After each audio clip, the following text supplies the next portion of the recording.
আমি মানে রিপন ভাই বা নরেন্দ্রনাথ মজুমদার তাদেরকেও অনুরোধ করব বাংলাদেশে যদি পাওয়া যায় এই ভদ্রলোককে তাহলে জিজ্ঞেস করতে যে উনি নিজের মাথা কামিয়ে ফেলেছেন কি, যে বাংলাদেশি ফ্যান ছিলেন। আমি ফ্যানদের খুব রেসপেক্ট করি, কিন্তু এটা আমার কৌতূহল। দেখুন বাংলাদেশের একজন ফ্যান, তিনি ভারত বিদ্বেষ যেভাবে ইউনুস ছড়িয়ে দিচ্ছে সেখান থেকে ঠিক কি কথা বলেছিলেন, কি বড় দাবি করেছিলেন একবার দেখি। আমি একটা চ্যালেঞ্জ নিলাম, যদি নিউজিল্যান্ডকে হারাতে পারে ইন্ডিয়া যদি ট্রফি জিততে পারে তাইলে আমার মাথা বার ন্যাড়া করবো, 20 বার কান ধরে ওঠে উঠবস করবো, এবং আর কোনোদিন ইন্ডিয়ার বিপক্ষে মানে ইন্ডিয়ার বিরুদ্ধে মানে উল্টা পাল্টা কোনো কথা বলবো না। এইটা আমার চ্যালেঞ্জ।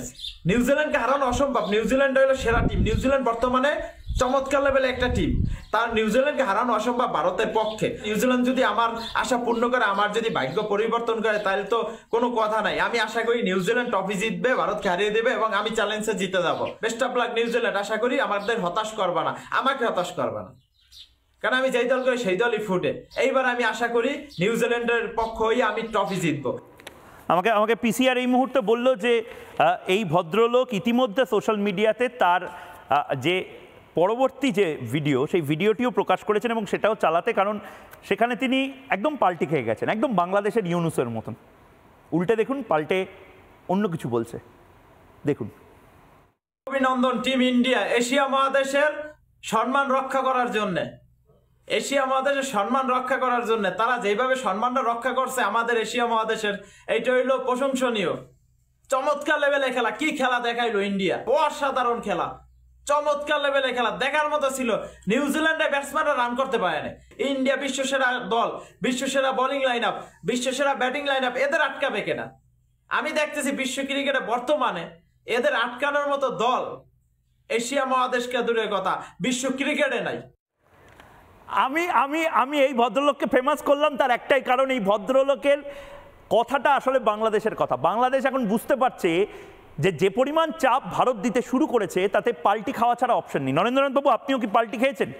সুর তো নরম হয়েছে বাংলাদেশের, কিন্তু আরো নরম করতে হবে স্যার। হ্যাঁ নমস্কার দাদা। নমস্কার। এখানে পাল্টি খাওয়ার কিছু না। সে বলছিল যে আমি সে যে ভিডিওটা আগে ছাড়ছিল যে ভারত জিততে পারলে সে মাথা কামাবে। না, আমি এই ভাইকে নিয়ে কিছু বলছি না, আমি বলছি এই ভাইয়ের কথাটা কিরকম বাংলাদেশ লাগছে, বাংলাদেশের ইউনুসের মতন বা আপনাদের মতন লাগছে। আপনারা বুঝতে পেরেছেন ভারত ছাড়া দম নাই। পাকিস্তান আপনাদের একটা চালও কিনে দেবে না। কেন ভারত আমাদের বন্ধুকে আমরা অস্বীকার করছি? আমাদের এই বিদেশিতে আমাদের নীতি চলে, আপনাদের মতো না। আমি একবার একটু থামাচ্ছি, আমি বাকিদের থামাচ্ছি। এই মুহূর্তে ভারতীয় বিশ্বজয়ী যারা, তারা মুম্বাই এয়ারপোর্টে এই মুহূর্তে এসে পৌঁছাচ্ছেন। এই মুহূর্তে এক্সক্লুসিভ ছবি রিপাবলিক বাংলা। এই মুহূর্তে রোহিত শর্মা, গৌতম গম্ভীরকে আমরা এই মুহূর্তে দেখতে পাচ্ছি। গৌতম গম্ভীরের ছবি এই মুহূর্তে আমরা দেখতে পাচ্ছি। মুম্বাই এয়ারপোর্টে এসে পৌঁছালেন চ্যাম্পিয়ন্স ট্রফি জয়ী গৌতম গম্ভীর। মাফ করবেন, গৌতম গম্ভীর এই মুহূর্তে দিল্লি এয়ারপোর্টে এসে পৌঁছেছেন। রোহিত শর্মা মুম্বাই এয়ারপোর্টে পৌঁছাবেন, সেই ছবি এই মুহূর্তে দেখাচ্ছি। 140 কোটি মানুষ তারা অপেক্ষা করে আছে চ্যাম্পিয়ন্স ট্রফি জয়ী ভারতকে স্বাগত জানানোর জন্য। এই মুহূর্তে গৌতম গম্ভীর ভারতীয় টিমের জয়ী, ভারতীয় টিমের কোচ, আপনারা দেখতে পাচ্ছেন গৌতম গম্ভীর এসে পৌঁছেছেন।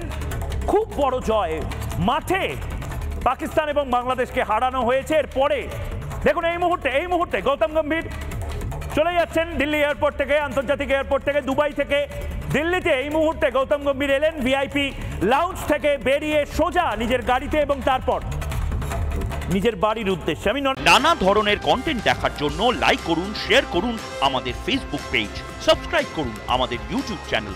পাশাপাশি অন্যান্য ব্রেকিং নিউজের জন্য অবশ্যই চোখ রাখুন রিপাবলিক বাংলায়।